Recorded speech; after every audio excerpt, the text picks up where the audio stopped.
everything I got for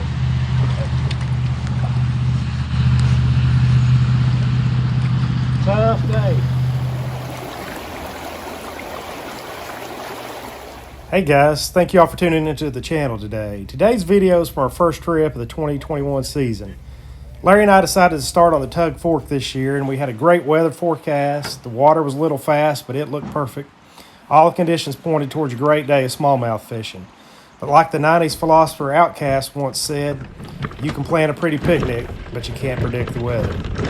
So even though we managed a couple of smallies, this video is going to focus more on my struggles than it did on smallmouth fishing.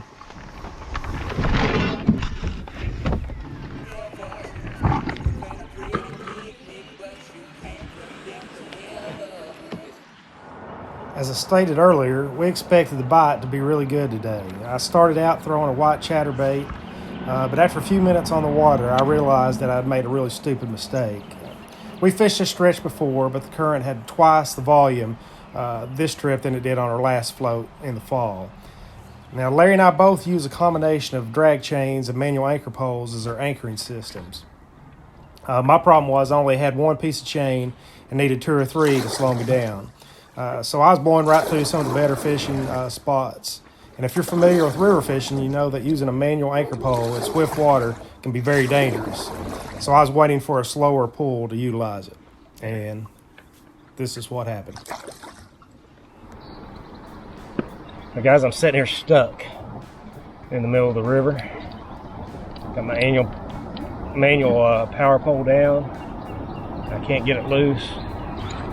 Larry's somewhere behind me. Not sure he can do anything when he gets here, but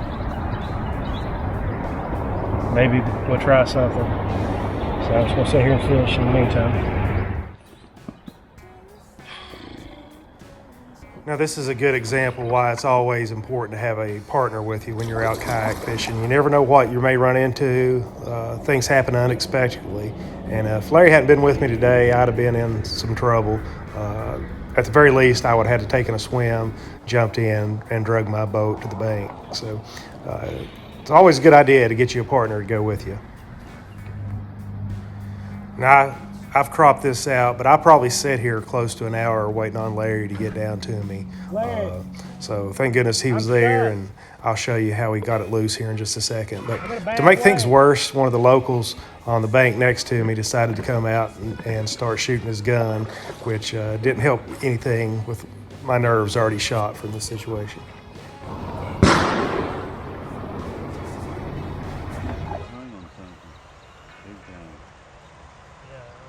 While Larry works here to get my anchor pole loose, I thought I'd point out that we're both in new kayaks this season.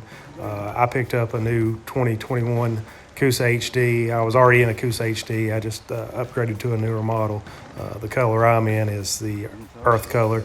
And Larry got him a new big rig. I think it's a 2018 big rig in Rockfish color. But as you can see, as he starts tugging on my anchor pole here, trying to get it loose, how stable that thing is. It did, with all that weight being pulled down to the sides there, his boat didn't even move. So those things are a beast on the water. It's bent big time. If you guys got any tips to avoid a situation like this when using a manual power pole, let me know. I think I'm going to go ahead and upgrade to one of the micro power poles that you can get that are battery powered. Those things have an emergency release on those that you can pull a string, and it allows it to fold forward and would allow me to float out of the situation that I'm in. It almost sounds like it's dragging. It is dragging. Oh. It'll move me, but I can't. I really like that if we start shooting here. I haven't seen it hit the water yet.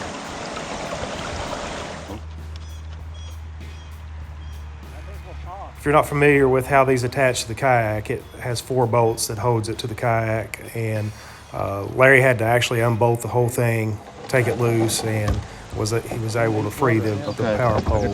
And I think the problem was my drag chain. I was trying to use them both at the same time. It had wrapped around the manual power pole and had it bent backwards. But luckily, like I said, Larry was with me, and he got me free, got me back fishing.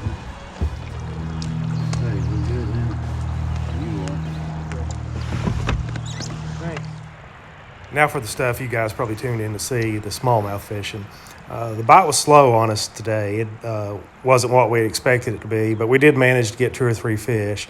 This is the first fish of the day for both of us. Larry ended up throwing an orange crankbait and managed to get a few bites on it. Brad.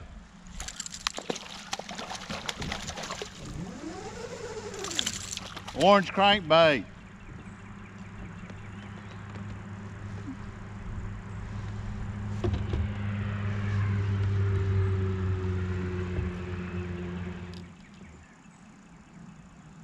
What time is it? About 10:30?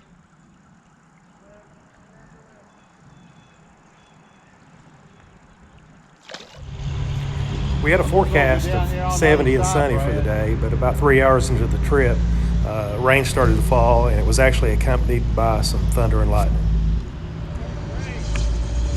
Yeah, I'm gonna put my camera up, I think. Get my raincoat on.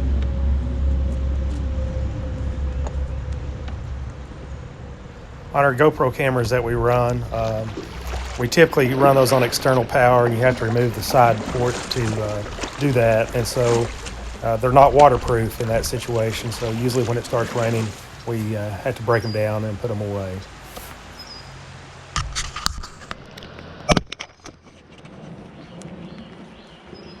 Now, we don't mind fishing in the rain, and I was actually prepared to keep a dry bag in the back of my kayak with rain gear in it. So I pulled over, put the rain gear on, and while I was stopped, I took advantage of the situation and did a little bank fishing. Pulled out the tiny child rig. You guys know that I like to finesse fish. So put the green pumpkin yum dinger, rigged it as the tiny child rig, and was able to finesse a smallmouth to the bank. I believe the fish were stacked up in this spot, and I think I could have stood here and caught fish all day long, but Larry had moved on around the curve, and I didn't want to leave him stranded in a situation like I was in previously, so I loaded up and headed on towards Larry. Since the bite was slow and the rain had set in and it actually started thundering and lightning on us, we decided to call it a day and paddle it on into the takeout. Unfortunately, that's when our work began. This is the Mount Sterling boat ramp in Martin County, and as you can see, the recent flooding's taken its toll on this ramp.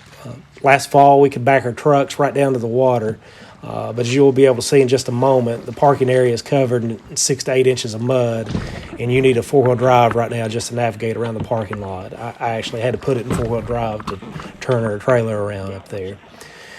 Now, we love river fishing and prefer it over lakes, but situations like this makes you envy those nice concrete boat ramps and being able to back a trailer right to the water. It makes life so much easier, but that's one of the joys of kayak fishing, is getting those remote areas that other folks can't. I wish we'd had some big smallmouth catches to show off, but it's also helpful, I think, to show the reality of kayak fishing too. Some good video editing can make an average fisherman look really good, so don't always believe everything you see. I appreciate you guys watching. Hit that like and subscribe button. Leave us a comment. Thanks again. Clearing up now.